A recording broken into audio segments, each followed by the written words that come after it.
Breaking చూస్తున్నాం. జనసేన అధినేత పవన్ కళ్యాణ్ ఢిల్లీ పర్యటన ఖరారు అయింది. రాజమండ్రి నుంచి ప్రత్యేక విమానంలో ఢిల్లీకి వెళ్లనున్నారు. రేపు బీజేపీ అగ్రనేతలు అమిత్ షా, జేపీ నడ్డాలను కలవనున్నారు. ఏపీలో పొత్తుపై బీజేపీ కీలక నేతలతో చర్చలు జరపనున్నారు. టీడీపీతో పొత్తులో ఉన్న జనసేన బీజేపీని కూడా కలుపుకొని ఎన్నికల్లో దిగాలని యోచన చేస్తుంది.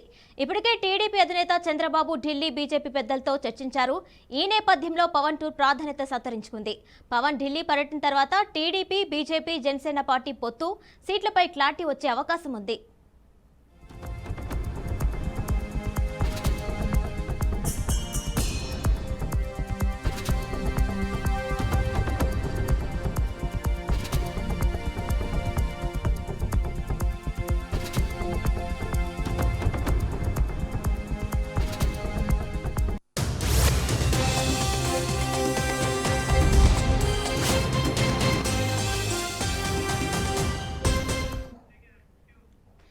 దీనిపై మరింత సమాచారం మా గుంటూరు ప్రతినిధి శ్రీనివాస్ అందిస్తారు. శ్రీనివాస్, చెప్పండి.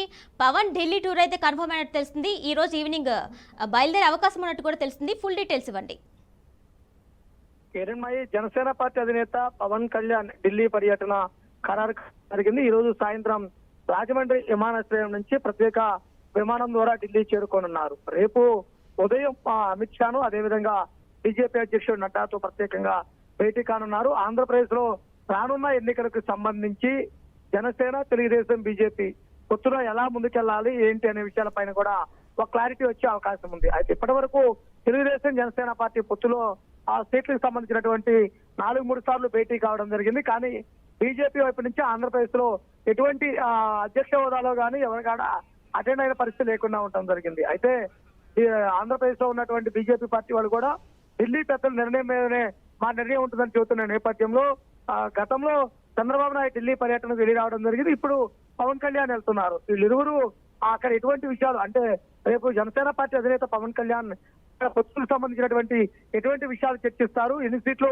విషయాలు మాట్లాడతారు అనే విషయాలపై కూడా క్లారిటీ వచ్చే అవకాశం ఉంది. అయితే ముఖ్యంగా చూస్తున్నట్లయితే కనుక ఆంధ్రప్రదేశ్ లో జనసేన, తెలుగుదేశం, బీజేపీ 3 పార్టీలు కలిసి ఉమ్మడిగానే ఎన్నికలకు వెళ్తాయి.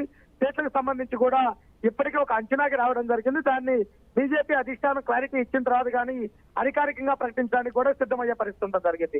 అయితే ప్రస్తుతం చూసినట్లయితే కనుక ఆంధ్రప్రదేశ్ లో జనసేన పార్టీకి సంబంధించి 33 అసెంబ్లీ నియోజకవర్గాలకు, అలానే 3 పార్లమెంట్ నియోజకవర్గాలకు, అలానే బీజేపీ పార్టీ 3 పార్లమెంట్ నియోజకవర్గాలకు, 6 అసెంబ్లీ నియోజకవర్గాలకు సంబంధించినటువంటి పరిస్థితి కూడా ఉందని కూడా ఒక అంచనా ఉన్నటువంటి పరిస్థితి ఉండడం జరిగింది. ఈ విధానం పెరుగుతుందా లేదా ఇంకా ఏమన్నా సీట్లు తగ్గుతాయా అనే విషయాలు కూడా రేపు బీజేపీ పెద్దలతోటి పవన్ కళ్యాణ్ భేటీ అయిన తర్వాత కన్క్లూజన్ కు వచ్చే అవకాశం ఉంది. ఆ తర్వాత 3 పార్టీలకు సంబంధించినటువంటి నేతలు కూర్చొని అధికారికంగా ప్రకటించే అవకాశం కూడా కనపడుతుంది. అయితే శ్రీనివాస్, పవన్ టూర్ తో పొత్తులపై ఒక క్లారిటీ వచ్చే అవకాశం ఉందనుకోవచ్చు. ఎందుకంటే గతంలో చంద్రబాబు వెళ్ళినప్పుడు కూడా ఎలాంటి క్లారిటీ అయితే మనకు కనిపించలేదు. పవన్ టూర్ తో క్లారిటీ వచ్చే అవకాశం ఉందా? తప్పనిసరిగా ఇప్పుడు జనసేన పార్టీ అధినేత పవన్ కళ్యాణ్ ఢిల్లీ వెళ్ళటం అంటే కనుక పొత్తులకు సంబంధించినటువంటి దరిదాపుగా ఫైనల్ అయ్యే అవకాశం కూడా కనపడుతుంది. పూర్తి క్లారిటీ రావడంతో పాటు ఆంధ్రప్రదేశ్ లో జనసేన పార్టీ తరఫున ఎన్ని సీట్లకు పోటీ చేస్తారు, అలానే బీజేపీ పార్టీ తరఫున ఎన్ని సీట్లకు పోటీ చేస్తారు, ఇటు పార్లమెంటు, అసెంబ్లీ అన్ని విషయాలపై కూడా పూర్తి స్థాయి క్లారిటీ వచ్చే అవకాశం అయితే కనుక ఉంది. Right Srinivas, thank you.